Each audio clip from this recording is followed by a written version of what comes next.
Friends, आज एक बहुत खास एक जन से हम लोग मुलाकात करने जा रहे हैं। किससे? तो चलिए देखते रहे। Let's check out.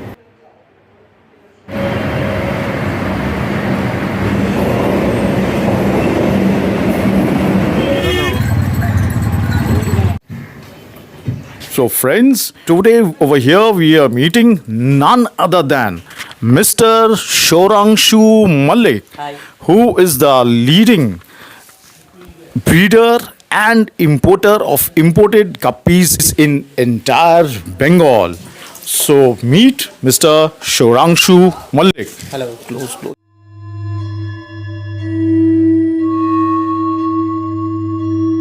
So Mr. Shorangshu, ये जस्ट काइंडली बोलिएगा कि इतनी सब खूबसूरत गप्पीज जो है तो ये अब कहाँ से लाते हो? ये कौन कौन सा कंट्री से आते ये बेसिकली मैं इंपोर्ट करता हूँ वियतनाम से, थाईलैंड से, इंडोनेशिया से, फिलीपींस से। तो ये सभी वहीं के स्ट्रेन हैं। मैक्सिमम मेरे पास जो भी है सब थाईलैंड, वियतनाम और इंडोनेशियन स्ट्रेन ही है, और कुछ काफ़ी वो फिलीपींस वाला स्ट्रेन हो गया। हो? शोरांशु, ये जो था इम्पोर्टेड गप्पीज जो आपको आ रहा है, इससे जो आप जो ब्रीडिंग कर रहे हो तो इससे आपको कितना सक्सेस मिल रहा है, कहाँ तक सक्सेस मिल रहा है? और अगर सक्सेस जो मिल रहा है तो इसका जो ब्लड लाइन जो है तो ये ब्लड लाइन से आपको उसका क्वालिटी कितना बढ़िया क्वालिटी आपको मिल रहा है? देखिए पहला तो जो है वो है सक्सेस तो हर कामयाब आदमी पहले डीग्रोथ में जाता है, फिर पॉजिटिवली आगे बढ़ता है। तो पहले कभी कभार हो जाता था, अभी भी ट्रांसपोर्टेशन में, क्योंकि वो आउट स्टेशन से काफ़ी टाइम लगता है तो ट्रांसपोर्टेशन में थोड़ा बहुत डैमेजेस तो होता है। लेकिन अगर गप्पीज़ के बारे में बोलूँ तो guppies naturally easy to breed है, लाइट बियरर है, तो बाकी कोई प्रॉब्लम नहीं है। और दूसरा जो है स्टेबिलिटी, आप जो बोल रहे थे वो स्टेबिलिटी, जो स्ट्रेन हम लोग बोल के भी लेते हैं और हम लोग वहाँ से भी पता कर लेते हैं कितना इसका स्टेबिलिटी है। मान लीजिए कि 70% स्टेबिलिटी है या 80% स्टेबिलिटी है। अगर 70% जो स्टेबिलिटी है, हम मान लीजिए कि मैं एक आइवोरी ले रहा हूँ या एक ड्रैगन ले रहा हूँ, तो वो ड्रैगन से या आइवोरी से वो 70% जो मैं एग्जैक्टली पैटर्न जो मैं खरीद रहा हूँ वही मिलेगा। जैसे ये मेरा जो वियतनाम आइवोरी इम्पोर्ट किया हुआ था, तो इससे ऑफस्प्रिंग निकलता है, ये 70% स्टेबिलिटी है। और ये इंडिया में एट प्रेजेंट ये आइवोरी रेयर है और फर्स्ट टाइम है इंडिया में। Okay. और वेस्ट बंगाल में ही है सर। अच्छा, हम लोग के इंडियन गप्पी और जो ये इम्पोर्टेड गप्पी जो आप इम्पोर्ट करते हो, तो ये दोनों में आपका क्वालिटी का कितना फ़र्क है, कितना डिफरेंस? बहुत फर्क है, क्वालिटीज़ में बहुत फर्क है। इंडियन गप्पी एक्चुअली गप्पीस ओरिजिन जो है वो साउथ ईस्ट अमेरिका का है, और उसके बाद से देखा जाए तो गप्पी पूरे वर्ल्ड में फैल चुका है, मिला है। लेकिन क्वालिटी का जो अंतर है, ये जो हमारे नॉर्थ ईस्ट जो एशियाटिक कंट्रीज़ है, यहाँ पर जो क्वालिटी का जो इशूज़ है, ये क्वालिटीज़ आपको देखने के कहीं नहीं मिलेगा। और हाँ, अमेरिका में भी बहुत सारे अच्छे क्वालिटी ब्रीडर्स मिलता है, वहाँ पर भी अच्छे खासी क्वालिटी मिल जाता है। बहुत फ़र्क है इंडियन गप्पीज़ और इंपोर्ट किया जाए जो भी, एक्चुअली जो है ये सभी म्यूटेशन किया हुआ स्ट्रेन, तो काफ़ी क्वालिटी में बहुत डिफरेंस।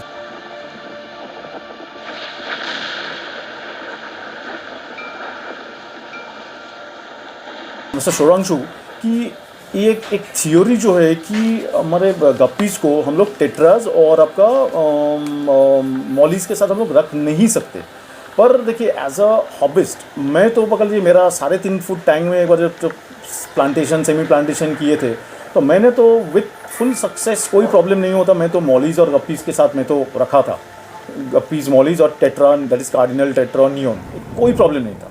तो इस बारे में आप क्या बोलिए? देखिए guppies and mollies both are belongs from same species, तो दोनों एक साथ रह ही सकते हैं। और जहाँ तक बात किया जाए टेट्रस में से काफ़ी सारे टेट्रस फेरोसस होता है थोड़ा, और गप्पीज थोड़ा क्या होता है ना, वो थोड़ा स्लो मूविंग होता है। तो जो टेट्रस फास्ट मूविंग है उसके साथ रखने में प्रॉब्लम है। अगर टैंक्स के साइज़ बड़ा होता है, मान लीजिए कि आप 3 फुट जो टैंक है उसमें आप प्लांटेशन करके आप guppies, mollies and tetras keeping together, so you can, तो उसमें कोई प्रॉब्लम नहीं होता है, आप रख सकते हो। पर गप्पीज और मॉलीज के साथ सिमिलर टैंक अक्सर देखा जाता है, उसमें कोई इशूज़ नहीं है। हालांकि जो मॉलीज काफ़ी थोड़ा मॉलीज में भी बहुत सारे मॉलीज ऐसा होता है कि थोड़ा फास्ट है, थोड़ा स्लो है, तो फर्स्ट जो मॉलीज है उसमें थोड़ा प्रॉब्लम होता है, अदरवाइज नो इशूज़।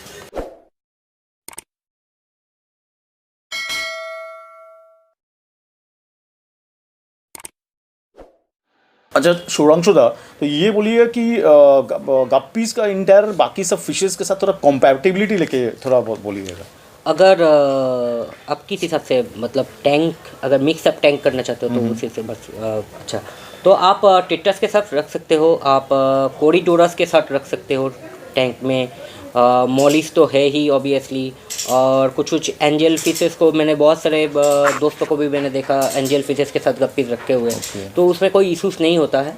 पर टैंक मेरे हिसाब से आप प्रॉपर प्लांटेशन करो गप्पीज के लोए के, अगर कोई सिर्फ गप्पीज का ही टैंक करना चाहता है तो सिर्फ प्रॉपर प्लांटेशन करे। गप्पी बहुत सारे कलर्स में वेरिएंट में अवेलेबल है और बहुत देखने में बहुत स्वीट लगता है। तो आप अगर मिक्सअप टैंक करना चाहोगे तो टैंक का साइज़ थोड़ा बड़ा रखें, थोड़ा हाइडिंग स्पेसेस रखें, जैसे कि थोड़ा नेचुरल प्लांट्स, लाइव प्लांट्स आप देके आप टेट्रास, कोरीज ये सब के साथ, एंजल फिश के साथ भी गप्पी रह सकता है, ऐसा कोई बात नहीं है। और गप्पी टैंक में आपका मेल और फीमेल का रेशियो आइडियली क्या होना चाहिए? देखिए, मैं तो हमेशा सजेस्ट करूँगा कि 1 male is to 1 female, but 2 female is to 1 male, वो भी ओके, चल सकता है। वो भी चल सकता है। ओके, आपके पास कुछ नया कुछ स्ट्रेन्स अभी क्या आए हुई है, अगर थोड़ा बहुत ये है ब्लू आइवरी मेगाडोर्सल, ये फर्स्ट टाइम इन इंडिया है। इसका F1 बैच अवेलेबल है अभी भी मेरे पास।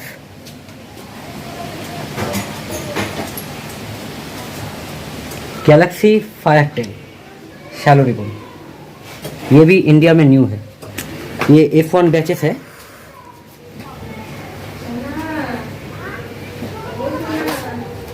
Ivory red, Indonesia. This is very much of a new strain in India. Not new, but almost. A little rare, you mean to say? Yes, yes. Okay, okay. Great, great. Look is simply grand. अच्छा mister Shubhanshu, kindly हमारा जो नया जो गप्पी का इन hobbyist होंगे उन लोग को थोड़ा गप्पी केयर के बारे में थोड़ा बहुत बोलिए। देखिए दादा, मैं तो पहले ये बोलूँगा, guppy is easy to breed but not easy to keep. Okay, क्योंकि इंटरेस्टिंग, अगर इंटरेस्टिंग क्वालिटी हमको चाहिए तो नॉट इजी टू कीप। अगर हमको सिर्फ ब्रीडिंग के लिए ही चाहिए तो ब्रीडिंग तो कोई भी फिशेस का थोड़ा बहुत नॉलेज लेके कर ही सकता है कोई भी, but easy to keep, that is, I am not telling that is totally true, because quality maintain करने के लिए proper food, natural water temperature, pH level, ये सब भी देखना पड़ता है। रेगुलर फ्रिक्वेंटली वाटर चेंज, हफ्ता में आपको मिनिमम 30% डेली वाटर चेंज ये करना पड़ेगा। बेस्ट फूड, सुबह के टाइम में अगर आपको पॉसिबल है 2 टाइम खाना दीजिए, 1 टाइम सुबह के टाइम में फ्लेक्स फूड टाइप का दे दीजिए और दोपहर को थोड़ा लाइट फूड दीजिए, और इतना क्वांटिटी भी मिनिमम होना चाहिए ताकि पानी गंदा ना हो। पानी गंदा होगा तो एमोनिया क्रिएट होगा, पीएच लेवल हार्ड होता जाएगा। वैसे गप्पीज को हार्ड पीएच पसंद है, 7 to 8.5, 9 तक ये हार्ड पीएच बहुत अच्छी तरह से बैलेंस कर लेते हैं। ये हार्डी फेसेस है। और बाकी तो टेम्परेचर आपका 22 से 26 तक इजीली।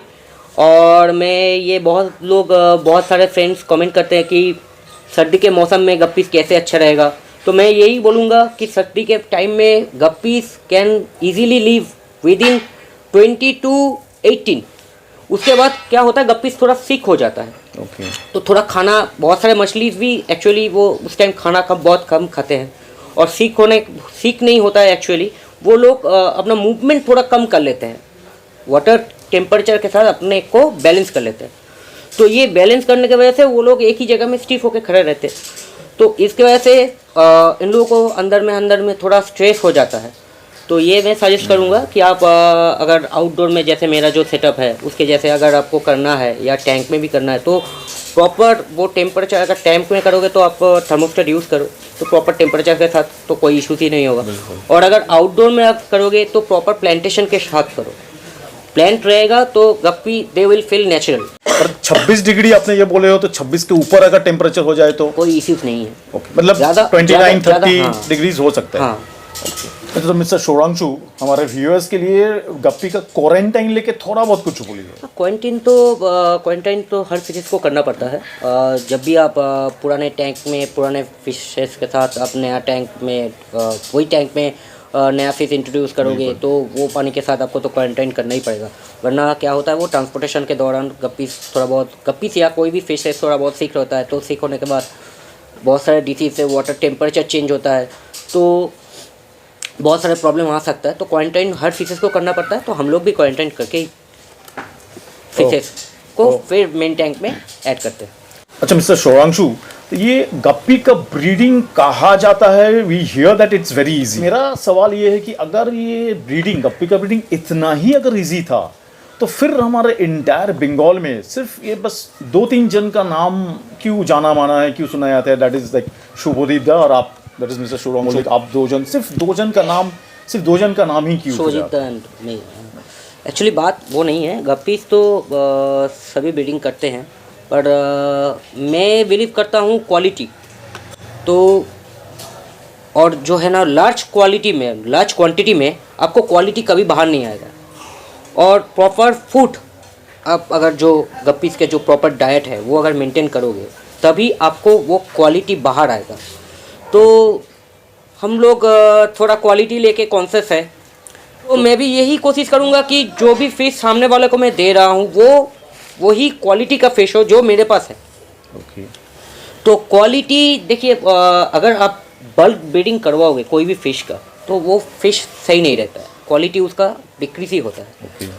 तो जो होता है ना, हम लोग इंपोर्ट करने के बाद फर्स्ट जनरेशन F1 बैच का हम लोग प्राइसिंग थोड़ा ज़्यादा रखते हैं, क्योंकि उसमें सबसे बढ़िया क्वालिटी मिलता है। F2 बैच उसके बाद थोड़ा प्राइसिंग, जैसे जैसे F2 F3 batch F4 batch होता गया उसके बाद थोड़ा क्वालिटी भी डाउन अप एंड डाउन होता रहता है। तो आफ्टर 5 जनरेशन तो उसके बाद जो भी सारा ब्रीड निकलता है वो क्वालिटी उसका उतना अच्छा नहीं रहता है। फर्स्ट जनरेशन और सेकंड जनरेशन, ये जो जनरेशन है 1 2 3, तो ये सबसे बढ़िया बेस्ट जनरेशन है। तो हम लोगों के पास मैक्सिमम वही जनरेशन मौजूद होता है। और अगर क्वांटिटी में बीट करवाएंगे तो कितना सारे जनरेशन होगा तो वो तो पता नहीं है, ना तो फिश का वो बॉडी शेप अच्छा होगा, ना ही फिश का वो कलर इतना अच्छा होगा और ना ही हेल्दी बेबीज होगा। So here I catch Mr. Shorangshu Malik, the breeder. अच्छा मिस्टर शोरांशु, काइंडली हमारे जो गप्पी लवर्स जो है, बहुत सारे लोग गप्पी का ब्रीडिंग्स भी करना चाहते होंगे, तो काइंडली उन लोग के लिए थोड़ा बहुत कुछ अगर ब्रीडिंग सजेशन काइंडली दीजिएगा। तो आप अगर ब्रीडिंग करना चाहते हो तो आप लाइव फूड के ऊपर फोकस ज़्यादा करिए। उसके बाद जैसे ट्यूबीफ्लेक्स हो गया, और अगर पॉसिबल है तो ब्राइन शिम्प आप खिलाइए फिशेस को, बहुत अच्छा होता है ब्राइन शिम्प। हालांकि ब्राइन शिम्प हर फिशेस के लिए बहुत अच्छा होता है। बहुत सारा आजकल मार्केट में बहुत सारा फ्रोज़न फूड भी मिलता है, वो भी आप कभी कभार खिला सकते हो, बट नॉट डेली। और दूसरा जो है, आप स्पिरुलिना फ्लेक्स खिला सकते हो, ट्यूबी फ्लेक्स खिला सकते हो। और अगर फिश को जितना लाइव फूड खिलाओगे फीमेल फिश को, तो उतना अच्छा आपको बेबीज मिलेगा। Tubifex is good for females, not for males. Okay. Minimum quantity तो देना ही चाहिए लाइव फीड। और बाकी ड्राई फूड भी आप खिला सकते हो, बहुत सारा मार्केट में जैसे OSI का बहुत सारा रेड ड्रीम है, येलो ड्रीम है, ये आप खिला सकते हो।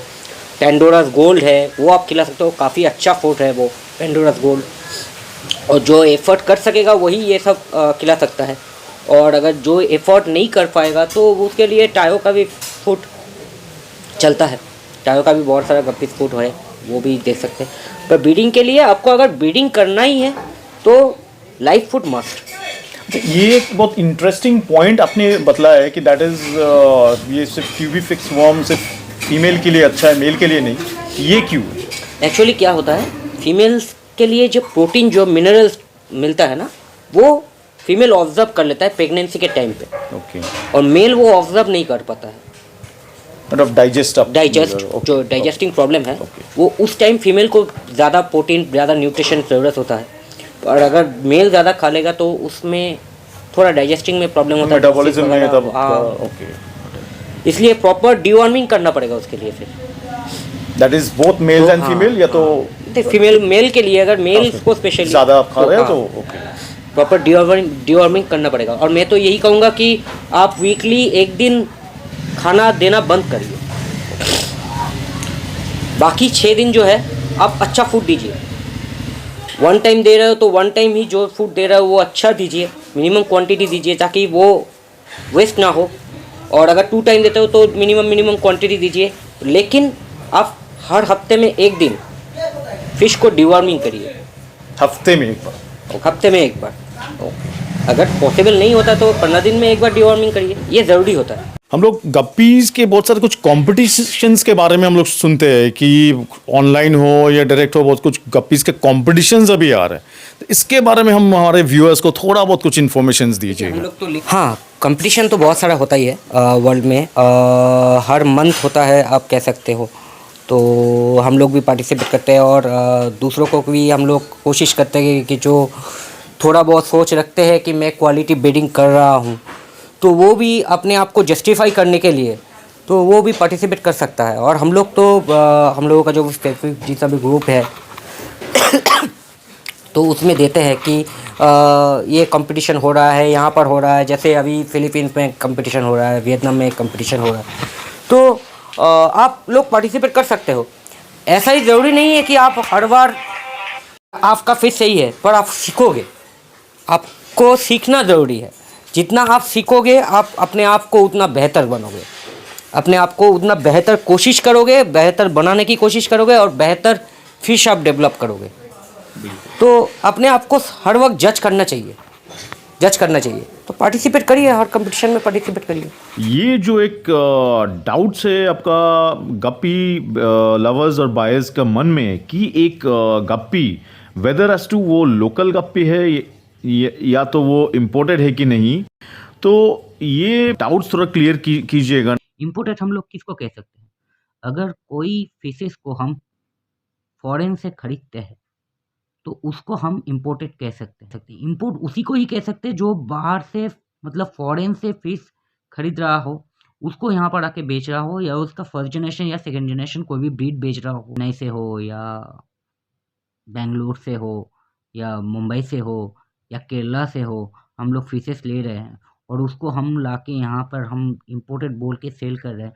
But I am not selling imported, but those who are doing this type of things, they are not selling imported, they are selling exotic guppy। 850 rupees पर केजी पड़ता है थाईलैंड से, यहाँ से थाईलैंड से फिशेस लाने का, और इंडोनेशिया वियतनाम से 1400 से 1600 रुपये पड़ जाता है ट्रांसशिपिंग चार्जेस, फिशेस का कॉस्ट अलग है।